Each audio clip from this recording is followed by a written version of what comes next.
তার পরের মাস থেকে এখানে রেল স্টেশনের কাজ শুরু হবে। 2024 লোকসভা ভোট পাখির চোখ, রেল লাইন হোক। ঘাটাল লোকসভা কেন্দ্রের অন্তর্গত দাসপুর বিধানসভার রানীচকে এসে বিজেপি বিধায়ক তথা অভিনেতা হিরণ চট্টোপাধ্যায় তার ঝড়ঝড়ে বক্তৃতায় হাঁকালেন রেল লাইন। রেল লাইন হবে ঘাটালে, আর 1 মাস পরেই ঘাটালে রেল লাইন হবে। 1 মাস পর থেকেই ঘাটালে রেল লাইনের কাজ শুরু হয়ে যাবে যদি ঘাটাল লোকসভায় বিজেপি জয়লাভ করতে পারে। নমস্কার, নজর রাখবেন পশ্চিমবঙ্গ টিভিতে। ঘাটাল লোকসভার ভোটারদের দাবি ছিল দীর্ঘদিনের দাবি, ঘাটালে মাস্টার প্ল্যান হোক। জোরালো দাবি ঘাটালে রেলপথ হোক। কিন্তু লোকসভা ভোটের আগে না হলো মাস্টার প্ল্যান, না হলো রেল লাইন। দীর্ঘদিন ধরেই ঘাটাল মাস্টার প্ল্যান রূপায়ণ সংগ্রাম কমিটি এবং রেল লাইন সংগ্রাম কমিটি আন্দোলন করে করে পায়ে ফোসকা পড়ে গেলেও ঘাটালবাসীর স্বপ্নকে বাস্তবায়িত করতে পারেনি তদানীন্তন বাম কংগ্রেস শাসক দল এবং বর্তমানে বিজেপি তৃণমূল সরকারও। কিন্তু আসন্ন 2024 লোকসভা ভোটের নিরীক্ষে এবার ঘাটাল লোকসভার পাখির চোখ হিসেবে রেলপথকেই হাতিয়ার করে রাজনৈতিক প্রচারে শান দিচ্ছে তৃণমূল, বিজেপি, সিপিএম সবকটি রাজনৈতিক দল। বিজেপির প্রার্থী হিসেবে ঘাটাল লোকসভা থেকে পদপ্রার্থী হবার সম্ভাবনা হিরণ চট্টোপাধ্যায়ের। যদিও পশ্চিমবঙ্গ টিভির মুখোমুখি হয়ে হিরণ স্পষ্ট জানিয়েছেন যে শীর্ষ নেতৃত্ব ঠিক করবে কে পাবে ঘাটালের পদ্ম শিবিরের টিকিট বা পদপ্রার্থী কে হবেন। কিন্তু ইতিমধ্যে একাধিকবার হিরণ ঘাটালে এসেই চলেছেন লোকসভা ভোটের প্রচারে। গত 4 জানুয়ারি 2024 ঘাটাল লোকসভার অন্তর্গত দাসপুর বিধানসভার রানীচকে এসেছিলেন। আবার খুব শীঘ্রই 8 জানুয়ারি 2024 দাসপুরের জোট ঘনশ্যামে আসতে চলেছেন হিরণ। রানীচকে এসে হিরণ ওই দিন তার ঝড়ঝড়ে বক্তৃতায় হাঁকিয়েছিলেন যে 1 মাস পর থেকেই ঘাটালে রেল লাইনের কাজ শুরু হয়ে যাবে যদি 2024 ঘাটাল লোকসভায় বিজেপি জয়লাভ করতে পারে। হিরণ আরও বলেন, তৃণমূল বিধায়ক দেব পরপর 2 বার জিতলেও রেল লাইন করতে পারেনি। বিজেপি একবার জিতলেই অর্থাৎ 2024 লোকসভা ভোটে বিজেপি জিতলে 1 মাস পর থেকেই কাজ শুরু হয়ে যাবে।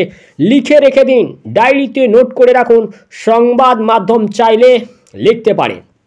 কিন্তু প্রশ্ন হচ্ছে, সত্যিই কি ঘাটালে রেলপথ হয়ে যাবে যদি বিজেপি জয়লাভ করতে পারে, বা বিজেপি জয়লাভ এখানে কতটা নিশ্চিত, কতটা সুনিশ্চিত?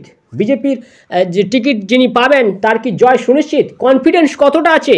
হাই লেভেল কনফিডেন্স কি এখানে কাজ করবে গেরুয়া শিবিরে, নাকি এখানে আশার আলো খুব একটা সহজ নয়? লড়াইটা হবে অত্যন্ত কঠিন, কারণ ঘাটাল লোকসভায় 7টি বিধানসভা নিয়ে ঘাটাল লোকসভা, যেখানে ঘাটালের একলতা বিজেপি বিধায়ক শীতল কপাট আর বাকি 6টি বিধানসভা শাসকের দখলে, তৃণমূলের দখলে।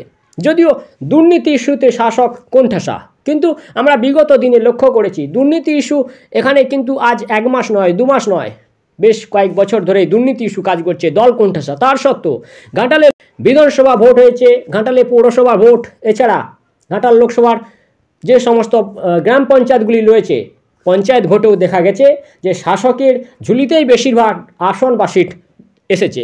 অথচ বিজেপির পক্ষ থেকে হিরণ চট্টোপাধ্যায় তিনি কিন্তু একটা বিশেষ বার্তা দিলেন। এটা কিন্তু ভোটে জেতার একটা প্রকৌশল বলা যেতে পারে, যে ঘাটাল লোকসভায় যদি বিজেপি জয়লাভ করতে পারে তাহলে 1 মাস পর থেকে ঘাটালে রেল লাইন শুরু হয়ে যাবে। কিন্তু প্রশ্ন তো একটা থেকে যাচ্ছে, ঘাটালে যখন পুরসভার ভোট হয়েছিল, পঞ্চায়েত ভোট হয়েছিল, তখন শাসকের পক্ষ থেকে বলা হয়েছিল এখানে তৃণমূল তাদের প্রচার সেরে নিয়েছিলেন 500 কোটি টাকা মাস্টার প্ল্যানের জন্য। মমতা বন্দ্যোপাধ্যায় ইতিমধ্যেই খরচ করে দিয়েছেন, মাস্টার প্ল্যানের কাজ অর্ধেক কাজ হয়ে গেছে। আবার বিজেপি রাজ্য সভাপতি সুকান্ত মজুমদার তিনিও এসে বলেছিলেন 1200 কোটি টাকা কেন্দ্র থেকে দিয়ে দেওয়া হয়েছে রাজ্যের তহবিলে। আবার বর্তমানে হিরণ চট্টোপাধ্যায় এসে বললেন যে মাস্টার প্ল্যানের জন্য 1600 কোটি টাকা রাজ্যকে দেওয়া হয়েছে, আপনারা খোঁজ নিয়ে দেখতে পারেন মেদিনীপুর জেলা শাসকের কাছে। কথাটা অবশ্যই সত্য, এমনটাই কিন্তু হিরণ বলেছিলেন। কিন্তু দেখা গেল রাজ্য এবং কেন্দ্র উভয় যদি টাকা দিয়ে থাকেন, 100 কোটি কোটি টাকা বলছেন দিয়েছেন, তাহলে মাস্টার প্ল্যান আদৌ কেন বাস্তবে রূপায়িত হলো না? এবং যদি একে অপরকে এইভাবে দাগিয়ে দেওয়া হয়, বিজেপি বলছে 1600 কোটি টাকা দিয়েছে, তৃণমূল বলছে 500 কোটি টাকা দিয়েছে, তাহলে কাজ তো কিছুই গেল না। তাহলে একে অপরের বিরুদ্ধে কি মামলা হয়েছে, হাইকোর্ট সুপ্রিম কোর্ট হয়েছে? তাহলে মানুষ কিভাবে সেটা বিশ্বাসযোগ্যতা রাখবে? এছাড়া আরেকটা বিষয় কিন্তু ঘাটালবাসীর মনে প্রশ্ন জাগিয়ে তুলছে। প্রধানমন্ত্রী একসময় বলেছিলেন 2022 সালের মধ্যে ভারতবর্ষের এমন একটা কোনো পরিবার থাকবে না যাদের একটা ছাদওয়ালা পাকা বাড়ি থাকবে না এমন হবে না, সবার বা প্রত্যেকটা পরিবারের মধ্যেই প্রত্যেকটা পরিবারেই কিন্তু একটা না একটা ছাদওয়ালা বাড়ি থাকবে, যেটা প্রধানমন্ত্রী আবাস যোজনার মাধ্যমে সেই বাড়ি উপহার দেওয়া হবে। কিন্তু 2022 নয় 23 নয় 2024 পড়ে গেল, 23 শেষ হয়ে গেল। ভারতবর্ষে অগণিত পরিবার রয়েছে যাদের কাঁচা বাড়ি রয়েছে, পাকা ঘর বা ছাদওয়ালা ঘর কিন্তু তাদের নেই। কিন্তু এই মুহূর্তে যখন প্রশ্ন করা হচ্ছে বা ভোটাররা বা এই রাজ্যের জনগণ প্রশ্ন করছে যে 2022 কেটে গেল, পাকা বাড়ি কোথায় গেল, সেখানে বলা হচ্ছে দুর্নীতি ইস্যু।